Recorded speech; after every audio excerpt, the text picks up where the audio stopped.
All right, excuse my appearance. I literally just got back from the gym. I actually watched this episode this morning and did not have time to film.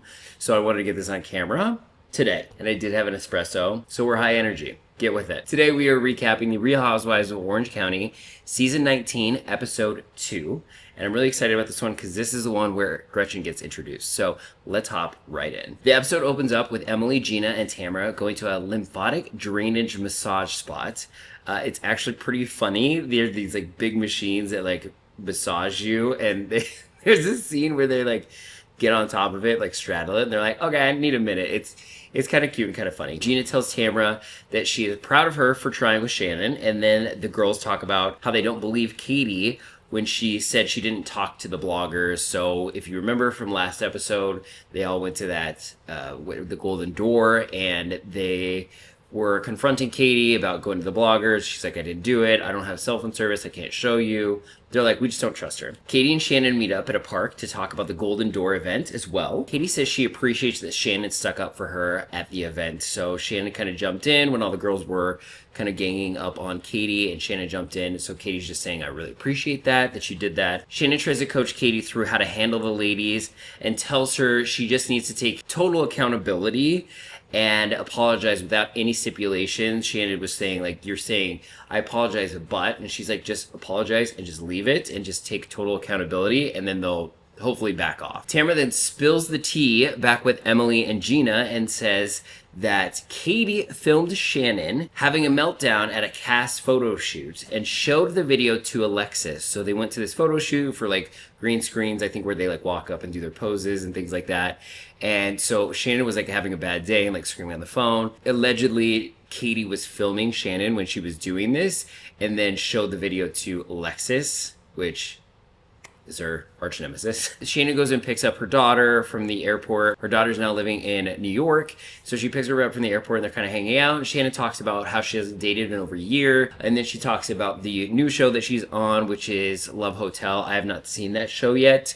If anybody has, let me know. Is it good? Should I recap it? But anyway, she talks about that a little bit and how she hasn't dated. So she's just saying that she's just kind of like taking a break from men for a minute, even though she went on the Love Hotel show, and I think they showed a clip of her with this guy, so maybe she met a guy, but I don't think it worked out. Shane and Emily are driving home from therapy for their son and talk about what they're dealing with. So they went to therapy and then they get in the car together and they're kind of chatting about like what happened. Emily talks about being lost on what she should do on how to help her son, and again, this whole storyline is like, it's really sad to me, and I'm so impressed with Emily like really opening up about this struggle and just being so open and vulnerable about it. So she's just saying she's like at a loss. She doesn't know what to do. She doesn't know what tests to do, like what route to take with her son. You remember they said that they thought he may have autism, he's not eating, like there's just a lot going on. Katie and her husband Matt head over to hang out with Jen and Ryan at their house. Katie says they were a little cautious of Ryan last year because of all the allegations with the FBI,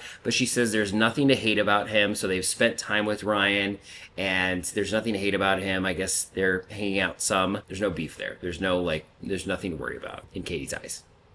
Heather heads over to Tamara's, and Heather tells Tamara that she hung out with Gretchen Rossi, previous cast member of The Real Housewives of Orange County. She's really liking hanging out with her, so I think that's kind of the intro to Gretchen coming back on the cast. I really liked Gretchen back in the day. She was like kind of no nonsense, and like she didn't put up with Tamara's crap, and later on this episode she really like carries the torch. She did do some kind of shady things in my opinion back in the day. Overall, I really liked Gretchen as a cast member. You know, people say that she's gotten too much work done, but I think she looks fantastic. I'm sorry, I do. So then we cut to Gretchen joins Katie and Jen at Jen's house. Gretchen and Slade. So Slade, if you don't know, and you haven't seen the previous season, Slade is Gretchen's partner.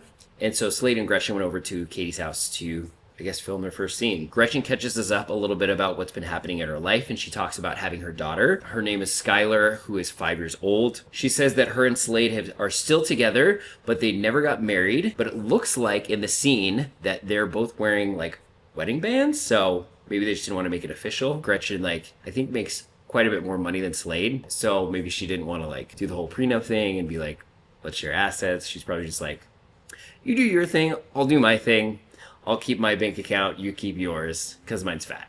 Gretchen says she doesn't really have an interest in being friends with Tamara because of all the things Tamara has done to her in the past. They've definitely had a tumultuous relationship. It's been up and down. Again, I won't get too much into it. I'm sure they're going to rehash everything this whole season. So going back to Tamara and Heather, Tamara talks about how Jen is obsessed with Tamara and even had her old extensions put in her head, allegedly. That seems wild to me. So Tamara's sitting there and she's like, yeah, Jen's obsessed with me. Like, she bought a house right down the street where Simon and I, her ex and her used to live. She like goes to the same salon. She's had my old extensions put in her head. And I'm like, this is a little crazy. I don't think she did that. Gretchen talks about how Tamara was calling Slade a deadbeat dad after his son passed away from brain cancer on Tamara's podcast. So Gretchen's really upset that Tamara has been talking crap about Gretchen and Slade. Like, she used to always call Slade a deadbeat dad. And I think it was really hurtful because Slade's son, again, like, bring you up to speed on the past. Slade's son, like, always had some issues. I think that was he had two sons, and Grayson was the younger one, and he had some issues. And apparently he passed away. I didn't know that, but apparently Tamara took that opportunity to talk about it on her podcast and called Slade a deadbeat dad because his ex-wife, Michelle, I think her name is, had to do like a GoFundMe for the services or something. So still inappropriate, I think, in my opinion. So then Tamara says that Gretchen was talking to Tamara's estranged daughter. Like, there was something, like, they went back and forth on social media, or like Tamara saying that Gretchen reached out to her estranged daughter. I can never get the names right. I think Sophia is the one that talks to her, and then Sydney is the one that doesn't. She's basically saying that Gretchen, like, reached out to her estranged daughter who she doesn't talk to, which is inappropriate as well. Heather says Tamara should put everything aside with Gretchen so that they can get along with the group. I think Heather in this moment, in this chat, is just basically saying, like, you're going to have to work together on this cast, so, like, I think maybe we should just try to, like, put things aside, even though I think Tamara's the one that instigates, like, infuriates Gretchen to, like, retaliate. But Heather's like, okay, let's just put everything aside because we're going to have to work together. But I think that's why they hired Gretchen, because they wanted the drama with Tamara. So that's probably not going to happen. So the girls start arriving at Katie's hot pot event. If you remember from the last episode of Golden Door, she awkwardly invited all the girls to hot pot to have her event. And they're all like, we're beefing with you. Like, we don't want to go to your hot pot event. But they kind of like worked it out, and everybody wants to be on camera. So they're all arriving now to Katie's hot pot event. They're all looking fabulous as usual. Katie makes a speech that she wants to start fresh with everybody. Gina says she feels like she can't trust Katie. And then Tamara goes and says that Katie came to Tamara's house and apologized, and Katie and Tamara are now good. And Gina's like, whoa, wait, what happened? Like, I thought we were all beefing with Katie. So then Gina tells the group that Tamara told everyone Katie recorded Shannon in her upset moment at their photo shoot and shared it with Alexis. So Gina gets upset because Tamara's like, oh, we're good. And Gina's like, wait, hold on.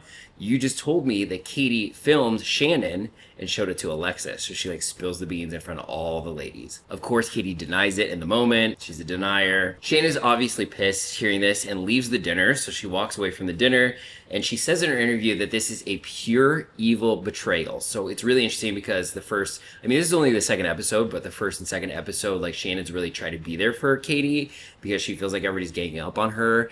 And now she's finding out that Katie has possibly stabbed her in the back. So that can't feel good. Shannon then leaves, and then Gretchen takes the opportunity to bring up that Tamara was talking about Slade on her podcast. And then, of course, Tamara retaliates and comes back to Gretchen and says she was reaching out to her estranged daughter. So we're already getting into it. So nothing really gets resolved, but Gretchen and Tamara agree that they can kind of continue the conversation. And basically Gretchen saying, like, I don't want anything to do with Tamara unless she's going to take accountability. But I'm like, honey, that's why you got hired on. So we'll see how that plays out. So the episode ends. I hope you enjoyed my recap. I will link down below a playlist to all the episodes in this season, and hit that subscribe button to check out all my other recaps for all the other shows that I do and all the other seasons of the Housewives. Thank you so much for joining me, and I will check you on the next one.